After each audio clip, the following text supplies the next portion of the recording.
সকাল ৯টা নিউজে সবাইকে আমন্ত্রণ। সাথে আছে আমি নাফিস আব্দুল্লাহ। পূর্বাচল নতুন শহর প্রকল্পে ক্ষমতার অপব্যবহার করে ৩০ কাঠা সরকারি জমি বরাদ্দ নেওয়ার অভিযোগে দুর্নীতি দমন কমিশনের করা বহুল আলোচিত ৩ মামলার রায় ঘোষণা করা হবে আজ বৃহস্পতিবার। রাষ্ট্র আসামি পক্ষে যুক্তিতর্ক উপস্থাপন শেষে ঢাকার বিশেষ জজ আদালত ৫-এর বিচারক মোহাম্মদ আবদুল্লাহ আল মামুন গত রোববার রায় ঘোষণার এই তারিখ নির্ধারণ করেন। ৩ মামলায় সাবেক প্রধানমন্ত্রী শেখ হাসিনা, তার ছেলে সজীব ওয়াজেদ জয়, মেয়ে সাইমা ওয়াজেদ পুতুল সহ মোট ৪৭ জন আসামি। ক্ষমতার অপব্যবহার, অবৈধভাবে সরকারি প্লট বরাদ্দ, জালিয়াতি ও অনিয়মের অভিযোগে তাদের বিরুদ্ধে পৃথক ৩টি মামলা করেছে দুদক। গত ৩১ জুলাই আদালত ৩ মামলারই অভিযোগ গঠন করে বিচার শুরুর নির্দেশ দেন। দীর্ঘ শুনানি, যুক্তিতর্ক ও কার্যক্রম শেষে বৃহস্পতিবার রায় ঘোষণা হতে যাচ্ছে, যা নজর কাড়বে পুরো দেশের।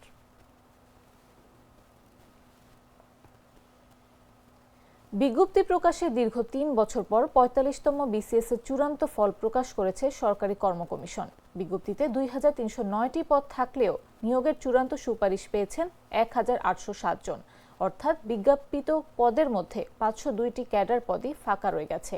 সংশ্লিষ্টরা বলছেন, এত সংখ্যক ক্যাডার পদ ফাঁকা রাখা নজিরবিহীন ও অন্যায্য। পিএসসি জানিয়েছে, বিভিন্ন পেশাগত বা কারিগরি ক্যাডার পদে যোগ্য প্রার্থী না পাওয়ায় এসব পদ ফাঁকা রাখা হয়েছে। সেখানে মনোনয়ন দেওয়ার মতো উপযুক্ত প্রার্থী পাওয়া যায়নি। পরবর্তী বিসিএসে এসব পদে পুনরায় জনপ্রশাসন মন্ত্রণালয়ের চাহিদা নিয়ে বিজ্ঞপ্তি প্রকাশ করা হবে। এদিকে এত সংখ্যক শূন্যপদ ফাঁকা রেখে চূড়ান্ত সুপারিশ করায় পিএসসির প্রতি ক্ষুব্ধ চাকরি প্রার্থীরা। তাদের অভিযোগ, প্রিলিমিনারি ও লিখিত পরীক্ষায় কম প্রার্থীকে উত্তীর্ণ করায় শেষ দিকে আর যোগ্য প্রার্থী পাচ্ছে না পিএসসি।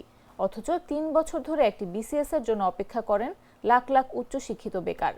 যোগ্য প্রার্থী না পাওয়ায় ক্যাডার পদ ফাঁকা রাখাকে পিএসসির অদূরদর্শিতা দায়ী বলে অভিযোগ তাদের।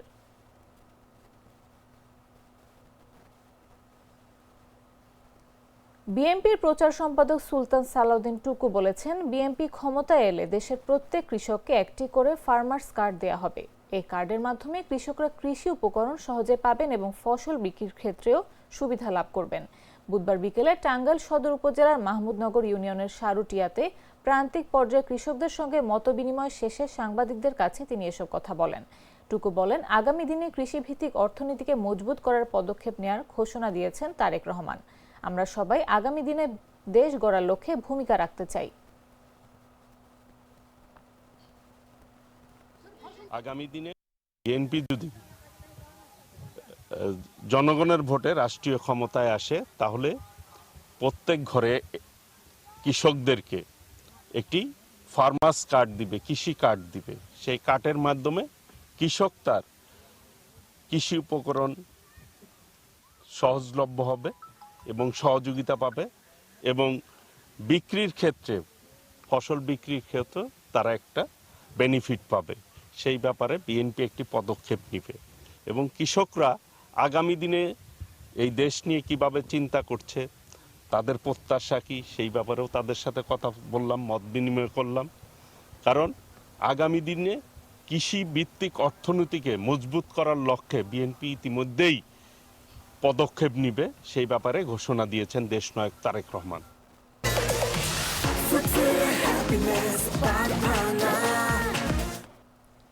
মেহেরপুরে বিএনপির চেয়ারপারসন বেগম খালেদা জিয়ার রোগ মুক্তি কামনায় দোয়া মাহফিল অনুষ্ঠিত হয়েছে। বুধবার বিকেলে শহরের ডক্টর শহীদ শামসুজ্জোহা পার্কে বিএনপির একাংশের উদ্যোগে এই দোয়া মাহফিলের আয়োজন করা হয়। অনুষ্ঠানে সভাপতিত্ব করেন পৌর বিএনপির সাবেক সভাপতি জাহাঙ্গীর বিশ্বাস। প্রধান অতিথি হিসেবে উপস্থিত ছিলেন বিএনপির সাবেক সংসদ সদস্য ও ধানের শীষের প্রার্থী মাসুদ অরুণ। দোয়া অনুষ্ঠানে তিনি বলেন, ভোটের আগে দেশনেত্রী বেগম খালেদা জিয়ার সোজা হয়ে দাঁড়ানো জরুরি। তিনি সোজা হয়ে দাঁড়ালে বাংলাদেশের ৬৮,০০০ গ্রামের মানুষ সোজা হয়ে দাঁড়াবে। তিনি সুস্থ থাকলেই জাতির সামনে গণতন্ত্র পুনরুদ্ধারের লড়াই আরও জোরালো হবে। দোয়া মাহফিলে সদর উপজেলা বিএনপির সাবেক সভাপতি সাইফুল ইসলাম, বাস মালিক সমিতির সভাপতি আহসান হাবিব সোনা, পৌর উপজেলা বিএনপির নেতাকর্মী সহ বিভিন্ন পর্যায়ের নেতাকর্মীরা উপস্থিত ছিলেন।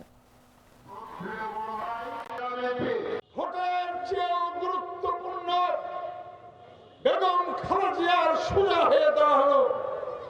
আজ বেগম খালেদা জিয়া সোজা হয়ে দাঁড়ায়, বাংলাদেশের ১৮ কোটি মানুষ, ৫৬,০০০ বর্গ মাইল, ৬৮,০০০ গ্রামের মানুষ আবার সোজা হয়ে দাঁড়াবে। বসতে কষ্ট হয়, বসতে কষ্ট হয়। ভাইরা আমার, শিখে রাখেন, দলের শৃঙ্খলার বিরুদ্ধে লড়াই করলে সেই লড়াইয়ে বিজয়ী লাভ করা যাবে না। সব সময় দলের একজন কর্মী হিসাবে, দলের একজন সমর্থক হিসাবে এই দেশের জাতীয়তাবাদী শক্তির যে প্রাণ, সেই প্রাণ ভোগের জন্য আমরা দোয়া করতে চাই। আমরা বিশ্বাস করি, এবং আজকে তারেক রহমান বলেছেন, বিএনপি ক্ষমতায় গেলে মহানবুল আলামিনের প্রতি পূর্ণ আস্থা এবং বিশ্বাস সংবিধানে সংযোজন করা হবে।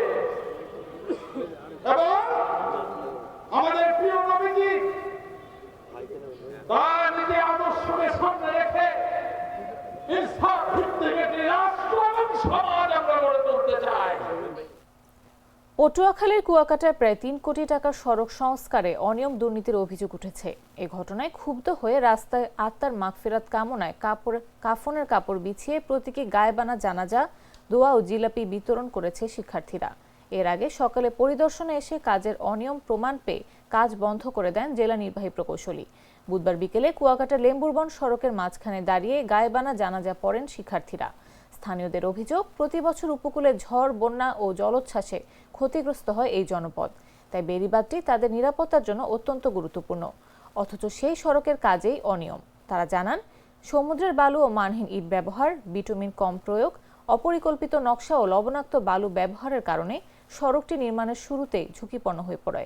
পরে কার্পেটিংও করা হয় দায়সারাভাবে। জানাজা প্রতিবাদের মাধ্যমে আমরা সরকারকে জানিয়ে দিতে চাই, বা যারা ঠিকাদারি কোম্পানি যারা কাজগুলো করে তাদেরকে জানিয়ে দিতে চাই যে এরকম কাজ যাতে পরবর্তীতে না করে। কারণ আমরা দেখতে পেয়েছি যে আজকের সবার অংশগ্রহণের মাধ্যমে, বিশেষ করে স্টুডেন্টদের, কুয়াকাটা স্টুডেন্ট অ্যালায়েন্সের সৌজন্যে যে প্রোগ্রামটি আয়োজন করা হয়েছে, সবার স্বতঃস্ফূর্ত অংশগ্রহণ ছিল এবং সবাই জনগণ ভালোভাবে জোরালোভাবে প্রতিবাদ করেছে। আমরা জানিয়ে দিতে চাই, বার্তা পাঠাতে চাই যে পরবর্তীতে এরকম কোনো কার্যক্রম তারা হাতে নেওয়ার আগে যাতে চিন্তা করে। আমি গত পরশুদিন একটা ফেসবুকে একটা দেখি, সেটা একজন আমাকে শেয়ার করে, তৎপ্রেক্ষিতে আমরা আজকে এই সাইটটি ভিজিট করে আমরা কার্পেটিং ওয়ার্ক দেখলাম। কার্পেটিং ওয়ার্কে আমরা থিকনেসগুলো সঠিক পাইছি, মানে ওভারঅল বেশি পাইছি সব জায়গাতে, কিন্তু গ্রেডেশন একটু প্রবলেম আছে, যেখানে একটু ডাস্ট দেওয়ার কথা ছিল, দেয়নি। সেটার বিরুদ্ধে আমরা ব্যবস্থা নিব। আর আপাতত আমি কাজটা হেল্ড আপ করে রাখছি। আমার সিদ্ধান্তের পরবর্তী কার্যক্রম শুরু হবে। প্রাণ কফি ক্যান্ডি, কররা কফি, কঠিন স্বাদে, হাইকে বলো বাই। জানাবো আন্তর্জাতিক সংবাদ।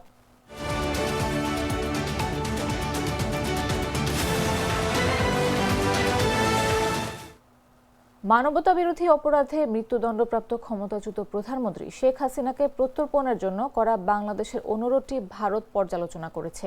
দেশটির পররাষ্ট্র মন্ত্রণালয়ের মুখপাত্র রণধীর জয়সওয়াল বুধবার এ তথ্য জানিয়েছেন। মুখপাত্র বলেন, বিষয়টি ভারতের চলমান অভ্যন্তরীণ বিচারিক ও আইনগত প্রক্রিয়ায় অংশ হিসেবে যাচাই করা হচ্ছে। এর আগে মানবতাবিরোধী অপরাধে মৃত্যুদণ্ডপ্রাপ্ত ক্ষমতাচ্যুত প্রধানমন্ত্রী শেখ হাসিনাকে ভারত থেকে ফেরত আনার বিষয়ে নতুন করে চিঠি পাঠিয়েছে অন্তর্বর্তী সরকার। শুক্রবার পাঠানো ওই চিঠির বিষয়টি রোববার গণমাধ্যমকে জানিয়েছেন বাংলাদেশের পররাষ্ট্র উপদেষ্টা তৌহিদ হোসেন। গত জুলাইয়ের অভ্যুত্থানের পর মানবতাবিরোধী অপরাধের মামলায় গত সোমবার রায় দেন আন্তর্জাতিক অপরাধ ট্রাইব্যুনাল। রায়ে শেখ হাসিনা ও তার সরকারের সাবেক স্বরাষ্ট্রমন্ত্রী আসাদুজ্জামান খান কামালকে মৃত্যুদণ্ড দেওয়া হয়। একই মামলায় রাজসাক্ষী হওয়ায় সাবেক আইজিপি চৌধুরী আব্দুল আল মামুনকে 5 বছরের কারাদণ্ড দেন ট্রাইব্যুনাল।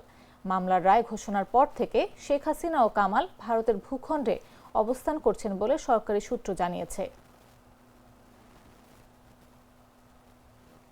হংকংয়ের উত্তরাঞ্চলীয় তাইপো এলাকার কয়েকটি বহুতল আবাসিক ভবনে ভয়াবহ আগুনে মৃতের সংখ্যা বেড়ে 44 জনে দাঁড়িয়েছে, আর আশঙ্কাজনক অবস্থায় চিকিৎসাধীন 45 জন। এছাড়া আরও 279 জনের কোনো খোঁজ পাওয়া যাচ্ছে না। আগুনের সুনির্দিষ্ট কারণ এখনও অজানা। এদিকে এই অগ্নিকাণ্ডের ঘটনায় হত্যার অভিযোগে 3 জনকে গ্রেফতার করেছে পুলিশ। তাদের মধ্যে 2 জন একটি নির্মাণ প্রতিষ্ঠানের পরিচালক ও একজন প্রকৌশল পরামর্শক। অগ্নিকাণ্ডের কারণ এখনও তদন্তাধীন হলেও পুলিশ জানিয়েছে ঘটনাস্থলে সংস্কার কাজ চলছিল ও জানালাগুলোতে পলিস্টাইরিন বোর্ড লাগানো ছিল। এগুলো আগুন দ্রুত ছড়িয়ে পড়তে সাহায্য করেছে বলে ধারণা করা হচ্ছে।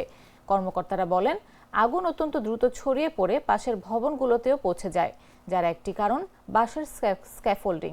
তদন্তে পুলিশ ভবনের বাইরে জাল ও সুরক্ষা সামগ্রী পেয়েছে, যেগুলো আগুন নিরোধক বলে মনে হয়নি। এছাড়া জানালাগুলোতে স্টাইরোফোমও পাওয়া গেছে। ঘটনার পরে সকালে টাওয়ার ব্লকগুলোর কিছু অংশ থেকে এখনো ধোঁয়া বের হতে দেখা যায়। 8টি ভবনের মধ্যে 4টির আগুন নিয়ন্ত্রণে এসেছে। দমকল বিভাগ জানিয়েছে, পুরো আগুন নিয়ন্ত্রণে আনতে পুরো দিন লেগে যাবে।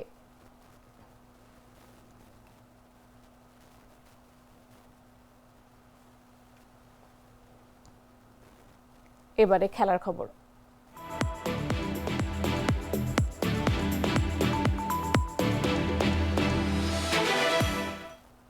2022 সালে দুটি প্রীতি ম্যাচ খেলতে ঢাকা এসেছিল মালয়েশিয়ার নারী ফুটবল দল। কমলাপুরে প্রথম ম্যাচে বাংলাদেশ গুনে গুনে 6 গোল দিয়েছিল অতিথি দলের জালে। দ্বিতীয় ম্যাচটি গোলশূন্য ড্র হয়েছিল। 3 বছর আগে সেই প্রতিশোধই যেন নিল মালয়েশিয়ার মেয়েরা। বুধবার ঢাকা জাতীয় স্টেডিয়ামে 3 জাতির আন্তর্জাতিক সিরিজের প্রথম ম্যাচে মালয়েশিয়া 1-0 গোলে হারিয়ে দিয়েছে বাংলাদেশকে। কোচ পিটার বাটলারের হাইলাইন ডিফেন্স ভেদ করে মালয়েশিয়া 18 মিনিটে গোল করে লিড নিয়েছিল। বাকি সময় গোল ধরে রেখে সিরিজে দারুণ সূচনা করল মালয়েশিয়া। এবছর মে মাসে মালয়েশিয়া নারী দলের দায়িত্ব নিয়েছেন ব্রাজিলিয়ান কোচ জোয়েল কর্নেলি। শুরু থেকে বাংলাদেশের হাইলাইন ডিফেন্স দেখে বুঝে নেন কি করতে হবে। বলতে গেলে এই ম্যাচে এই ব্রাজিলিয়ান কোচের বিচক্ষণতার কাছেই হেরে গেল পিটার বাটলারের বাংলাদেশ।